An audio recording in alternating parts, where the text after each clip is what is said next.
Good evening, everyone. Good evening. My name is Anna Montak-Weber. I volunteer with Protecting Our Waters, a grassroots group based here in Philadelphia, working to end fracking and related shale gas and oil infrastructure. We are here tonight to highlight the choice Philadelphia faces. The fracking and petrochemical industries wants Philadelphia to tolerate intense pollution. We say there's a better way, a cleaner, greener, safer way. With your help, we can choose a better future for Philadelphia. Already, as we heard from the video, every day, mile-long trains loaded with fracked oil from North Dakota are sent to the largest refinery to the East Coast, Philadelphia's Energy Solutions refinery in South Philadelphia. High-volume horizontal hydraulic fracturing, or fracking, is a set of techniques designed to extract gas and oil from shale rock. Generally, 2 to 8 gallons of water may be used to frack just one well. Some wells consume even more. A well may be fracked multiple times. Each frack increases the chance that chemicals will migrate into the soil, surface water, groundwater, and air. Naturally, this has already happened thousands of times during the different stages of fracking, including waste handling. Many people have become ill from the shale gas oil operations. Workers are often injured and some have died. Fracked oil is more flammable than other types of oil, and vacuum shale oil chests have exploded many times, recently killing 47 people so far. The industry proposed to build a 42-inch frack gas pipeline under the Delaware River. Sunoco Logistics, based in Philadelphia, plans to pipe fracked natural gas liquids to our region and export them overseas from the Delaware River to the biggest hire. Fossil fuel extraction and use can cause climate change. Climate change, in addition to heat waves, extreme storms, and rising seas, causes increasing flooding. Eastwick, a neighborhood by the airport, has been especially affected by flooding. We do need energy and jobs. Fortunately, fossil fuels aren't the only option. We can create more jobs and safer jobs from the renewables. Is Tracy here tonight? Okay, we can start with Punay. Our first speaker tonight is Dr. Punay Saibiri, a physician in occupational and environmental medicine. She serves on the National and Philadelphia Board of Physicians for Social Responsibility. She's working on projects related to health impacts of shale gas development, as well as climate change locally and statewide. Let's welcome Punay Saibiri. Okay, thank you so much for coming tonight. As Anna said, my name is Punay Saibiri, and I'm a physician in occupational and environmental medicine here in Philadelphia. And one of the things that I've always wondered is how can I communicate this whole relation between what the environment does and our health effectively? And essentially, I felt that the bottom line question is our fossil fuels, is natural gas, is fracking for oil making us sick? And so this is essentially what this is going to be about. All right. This is a picture of the Philadelphia Energy Solutions. This is the Philadelphia skyline. And this is the day that they went live. This is called a flare.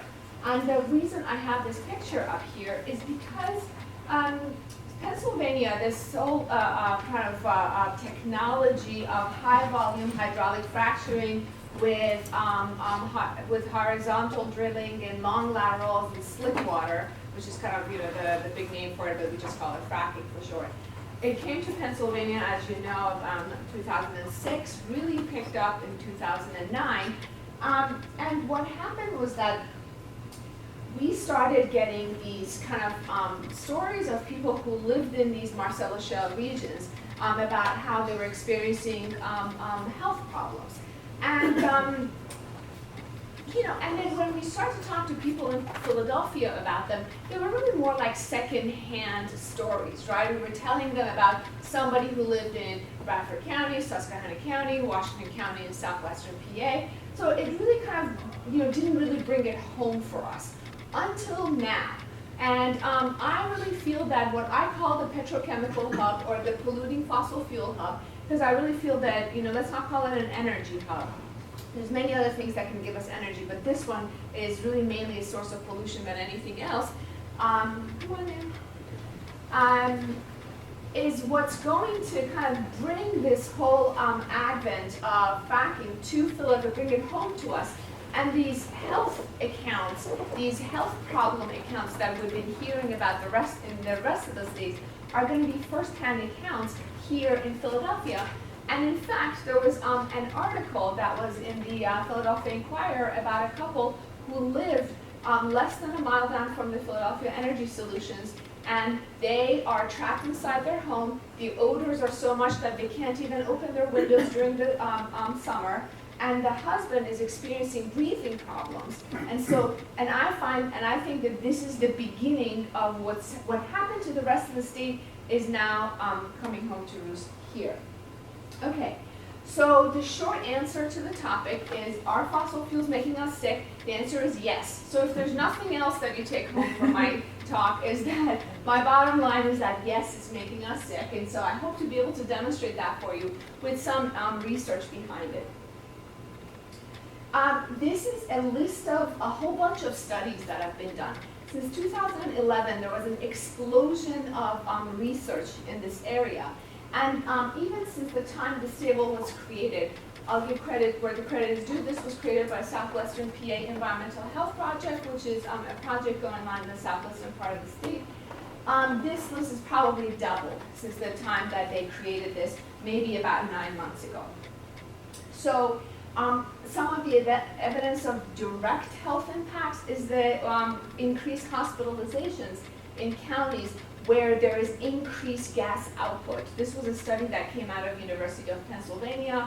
And then a study done by Yale University. They interviewed people in the southwestern part of Pennsylvania, and they found that the closer people lived to these kind of shale operations, they had higher incidence of respiratory problems and skin problems. And then there was another study that came out also from the western part of the Pennsylvania, where they found that women were more likely to give birth to low birth weight babies if they lived closer to these wells. And why should you care about low birth weight babies? Because low birth weight babies grow up to have a tremendous amount of healthcare needs and educational needs. So frankly, other than kind of the fact that we should care about babies, there's also a social burden and economic burden on society. We'll talk a little bit about occupational hazards and something that we don't really think about, which is noise pollution, because we live in a city already anyway. So I won't go into too much about this because I only have 8 minutes, but air pollution is probably the primary problem that's happening with this refinery. Just since April, the refinery has had 20 air pollution violations, as is determined by Air Management Services in the city of Philadelphia, and for things like sulfur dioxide, which lead to things like acid rain. And then the EPA has conducted an air pollution study and found that they release a lot of benzene into the air, and that's a carcinogen, for example. And Philadelphia in itself does not meet two really important air standards, air quality standards. Ozone, ground level ozone, and particulate matter. And you say, well, why does ozone matter? Isn't ozone good? Ozone good up high, bad down low. You don't want it down low, okay? What happens is that ground level ozone makes your lungs brittle, and then people who already have cardiopulmonary conditions, it leads to premature death in that population. Particulate matter is also a very has a lot of adverse health effects. For example, the new Lancet report that just came out showed that fine particulate matter is linked to anxiety in women. There's also other studies that link low birth weights to fine particulate matter as opposed to various other health problems. Yeah, come on in. There's one seat there, one seat there. Okay. I'll talk a little bit about the occupational health and safety hazards of what I call this, kind of shale infrastructure, the shale gas and shale oil and gas infrastructure. And the reason this is important is that here in Philadelphia, it's being touted as this kind of job-creating industry. And so it's important to recognize what happened in the other oil and gas, in other areas with the oil and gas workers. It actually turned out that the Bureau of Labor Statistics keeps track of all the morbidity and mortality in the gas workers.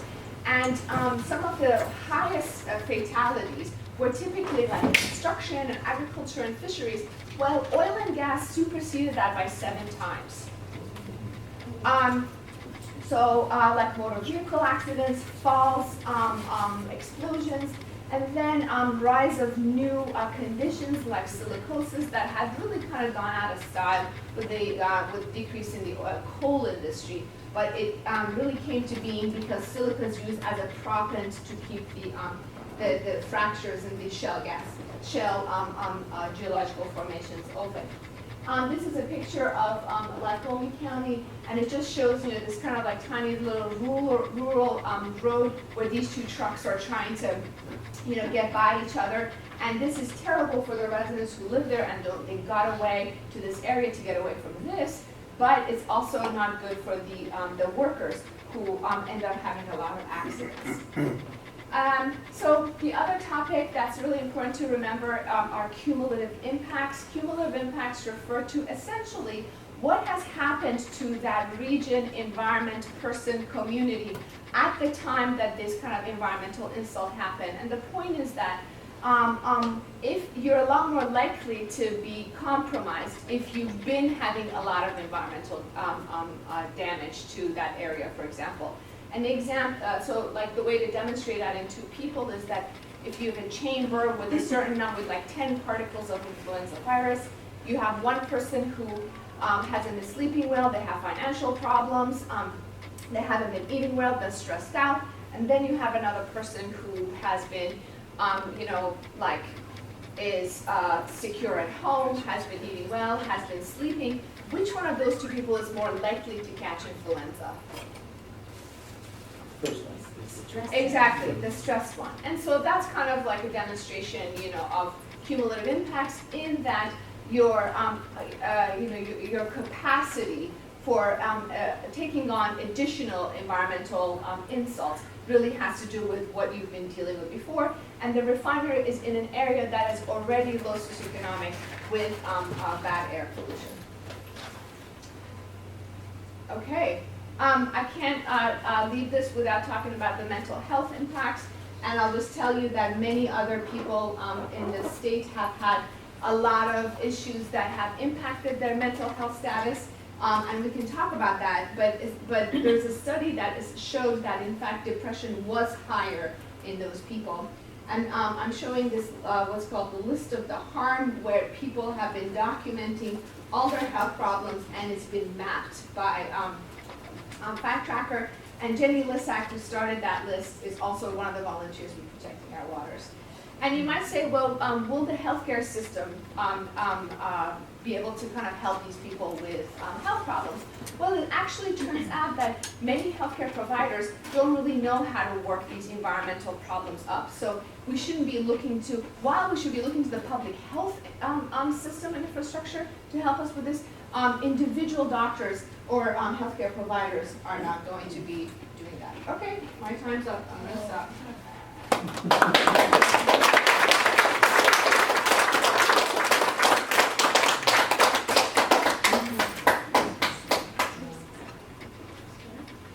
Okay, our next speaker is Tracy Carluccio, Deputy Director of Delaware Riverkeeper Network. She has advocated for the Delaware Riverkeeper Network since 1989. She helped to successfully make our watershed part of the Special Protection Waters. This is a legal mandate, which is a big part of the reason our watershed hasn't been fracked.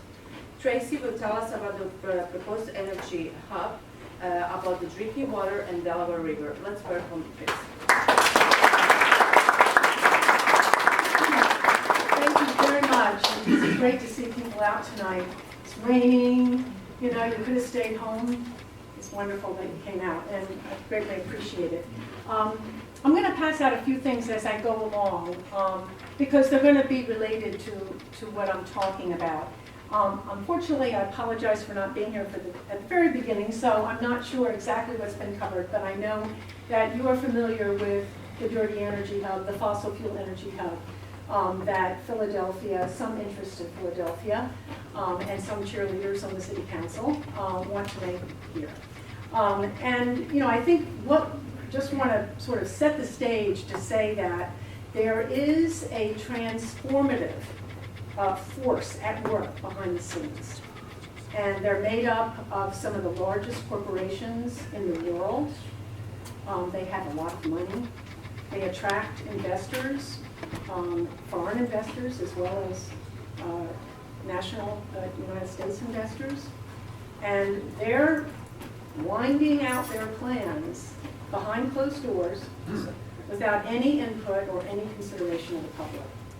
And I think we need to realize that not only is this something that's, plans are being hatched, but there are already actions that have affected our health and will continue to affect our health and will grow in a way that's damaging to our health right now. They really began their homework back when the refineries were in decline here in Philadelphia. It used to be that Philadelphia imported more oil than any other port except for the Gulf. And that meant that there was a lot of traffic on the river, there were a lot of jobs at the refineries. And when those refineries stopped importing all that oil, and a lot of the oil imported to the United States changed from Canada, sending it in by pipeline, it really meant that those refineries were closing down, and Philadelphia kind of began to gear up into a different mode. And it already had tremendous opportunities here in terms of education and health and the arts. There are a lot of good alternative, what they would consider alternative, what we would consider to be long-term economically stable jobs here in Philadelphia outside of that fossil fuel industry. And that was beginning to be developed. But along came some investors when Sunoco was trying to sell its big Sunoco plant over at Girard Point and the area there on the Schuylkill. And the two facilities they had were combined into one, and it's now called Philadelphia Energy Solutions. You probably mentioned that.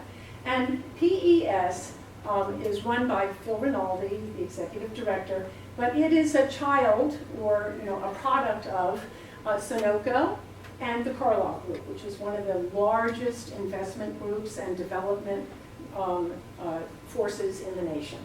And when they came together and started that refinery back up again, their whole idea was different, because they knew that the Bakken and other domestic oil sources in the Utica were starting to be developed.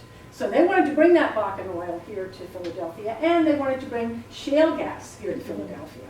And as you know, Philadelphia has become, amongst the top producers of natural gas in the United States, Pennsylvania, because of the Marcellus Shale.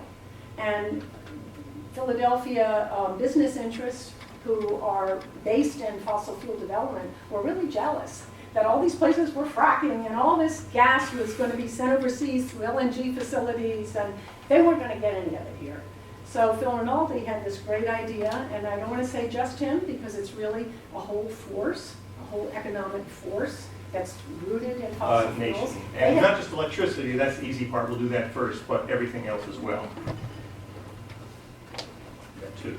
So currently or relatively recently in 2012, the U.S. generating capacity in the summer was 1,063 gigawatts or billion watts. And in 2013, we generated 4,686,400 gigawatt hours of power. And I put those numbers up there because we're going to refer back to them as far as what we can do. Most of that, 67%, was from fossil fuels, basically burning stuff to make steam, to run turbines and generators. 19% was from nuclear, and 13%, 185 gigawatts, from hydro and other renewable power sources. So again, hydro, it varies from year to year depending on how much water there is to work with, but roughly 6-7%. Wind in 2013 was 4.13%, last year about 4.5%. biomass about 1.5%, geothermal about 0.5%, and solar only 0.25%.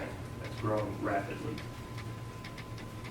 I'm going to focus now on our grid, which is called PJM. I don't know if that's Penn, Jersey, Maryland, or whatever that stands for, but it runs from New Jersey, Delaware, Maryland, Pennsylvania, Virginia, West Virginia, Ohio, big chunk of Kentucky, down to North Carolina, parts of Indiana, Michigan, and out to Chicago.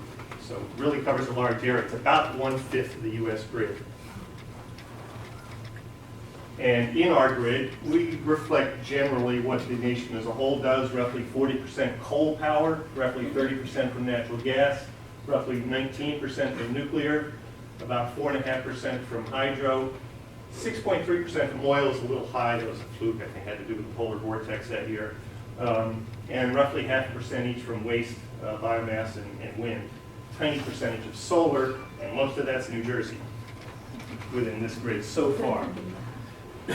However, we have a lot of wind power potential in the area, and I put this up just to show that while the turbines do take a lot of surface area, at least for the air they sweep, the actual footprint on the land is quite small, and we can cows don't care and corn doesn't care, so we can still use that, which is probably why wind is so big out in the Midwest. Onshore wind potential in our grid is very good. New Jersey, Delaware, North Carolina, and Maryland don't have much onshore wind potential. Pennsylvania has 3 gigawatts, Virginia 2, West Virginia 2. You start to get to the Midwest, see how things jump. 55 gigawatts in Ohio, 59 in Michigan, 148 in Indiana, and 250 gigawatts of potential in Illinois. That's 523 gigawatts of potential. That's roughly half our grid right there. The nation's grid, potentially. Not that we're going to use it that way. Offshore is another place we can get a lot of wind energy. This one is off Germany.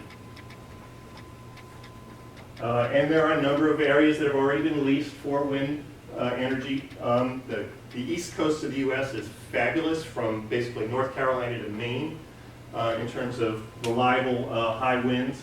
And these areas here have already been leased off Delaware, Maryland. The New Jersey area is still only a lot of that's still available, and then up in Massachusetts and are also available. There's lots more being worked on. On New Jersey, just to make sure it's clear, to bring it really close to home, this blue line is the state-federal limit. That's 3 miles offshore, and these blocks are the lease area available for offshore wind power. They start roughly 7 nautical miles offshore and go out as far as 23 miles offshore. So this is real offshore, where the wind, it's pretty much always windy. The wind capacity factor out there is roughly 45%. It means it'll be generating electricity 45% of the time. With current turbine technology, that can be improved. So looking at developable offshore wind potential, it's humongous. 15 gigawatts in Delaware, 52 in Maryland, 102 off Jersey, 42 off Ohio, that's Lake Erie. Similarly in Pennsylvania, our 6 gigawatts of offshore wind in Lake Erie. North Carolina, in the real ocean, is 306 gigawatts, Virginia 89 gigawatts, Michigan 423 gigawatts, Illinois 16. I didn't bother with Indiana because I only had a tiny piece of Lake Michigan on there. Adding up to 1,052 gigawatts. Hey, that's the US grid capacity again, just on offshore wind. Solar power is the only form of solar photovoltaics is the only form of generating electricity that doesn't use something to move a turbine and run a generator. Instead, photons from the sunlight just knock electrons loose, and if you put a couple of wires and make a circuit, those electrons can move. And that's electricity. And we can do it on rooftops, we can do it in fixed utility scale solar farms, we can do it on there's a number of different ways of doing that, but just looking at developable solar PV in the area, Delaware 178 gigawatts, Maryland 404, New Jersey 290, Ohio 2480, North Carolina 2400, Pennsylvania 413, Virginia 1100, add these up, 10,823 gigawatts, roughly 10 times the national grid of developable power. Looking at Pennsylvania specifically, we have 20 gigawatts of rooftop solar potential, 36 gigawatts of urban utility scale potential. We got lots of brownfields and nasty places that we could use. and 357 gigawatts of rural utility scale PV potential. 413 gigawatts could generate 631,000 gigawatt hours. For reference, in 2010, total electricity sold in Pennsylvania was 148,000, so the potential is roughly 4 times the amount that was sold there. It's not going to do it by itself because it does get dark. However, we look at the total PJM grid, and wind plus solar, onshore, offshore, and all the various types. We have 185 gigawatts of rooftop solar potential, 18,792 of utility scale solar PV, 357 gigawatts of onshore wind, 1,000 gigawatts of offshore wind, adds up to 20,000 gigawatts of potential, or 4,256,094 gigawatt hours of electricity. And again, in 2013, that's roughly what we used nationwide, but this is only 1/5 of the nation, and not even really good solar stuff. So there are problems. It's patchiness. Just with fossil fuels, the resource isn't always where the people are, which is why people are trying to drill in the Arctic and drill miles deep and drill in the Gulf of Mexico and frack like crazy, because it's where the stuff is. And people do like to say the sun doesn't always shine. Well, that's not really true. It does always shine. It doesn't always shine here, okay. And the wind doesn't always blow. Yeah, it really does, but not always here. So what do we do about that? We put the two together. This is Germany renewable electricity generation. They get roughly 26% of electricity from renewables. And if you look at solar, it's no surprise you get the most solar in the summer. These are the months, January to December there. It goes from about 1% up to about 9%. It's a pretty big range. And if you look at wind, it's windier in the winter and fall. And that again goes from around 14% down to as little as about 5% or so. You put the two together, the green line at the top, the variation is less. Because you're combining them, they complement one another. It's windier in the winter when the sun is less. It's sunnier in the summer when the wind is less. Same thing applies to our region as well. So we use the best resources. Offshore wind is more reliable than a lot of onshore. Desert sunshine's more reliable in cloudy areas. This isn't really a problem for us. We can use geothermal, hydro, and concentrating solar power with heat storage for baseload power. We can use pump hydro, compressed air, and other technologies, including battery technologies, to help enhance the reliability. And we can upgrade and interconnect our grids. We can incorporate, as there's more market penetration, more electric vehicles into a smart grid. There's actually work going on with that kind of thing down in the Navy Yard with Penn State group. Energy efficiency is the gift that keeps on giving. I'll talk a little bit about that, but better insulation, more efficient lighting. So we go from incandescents to fluorescents to LEDs. More efficient heating and cooling. We can't do geothermal electricity generation here, but we can do geothermal heat pumps for heating and cooling anywhere in the country, pretty much. And including passive solar design in homes. There are a lot of energy storage options. I mentioned a few: pumped hydro, compressed air, there's heat storage, flywheels, superconducting magnetic energy storage, supercapacitors, and batteries. A wide range of battery chemistries that are advancing tremendously. The laws of chemistry, as some opponents like to say, haven't changed in 100 years. But material science has, and nanotechnology and things like that can make us make far more efficient materials. Lead acid, lithium ion, lithium sulfur, lithium oxygen, sodium sulfur, and flow batteries, chemicals like vanadium. I can do a seminar on every one of these things, but all right. So some of these things are already on the grid. There's a 250 kilowatt chromium iron redox battery at a solar farm in California. There's a 1 megawatt sodium sulfur battery on a wind farm in Minnesota. There's a 36 megawatt lead acid battery bank in a wind farm in Texas. And a 1 megawatt vanadium redox flow battery was just installed in Washington State near the University of Washington. 1 minute.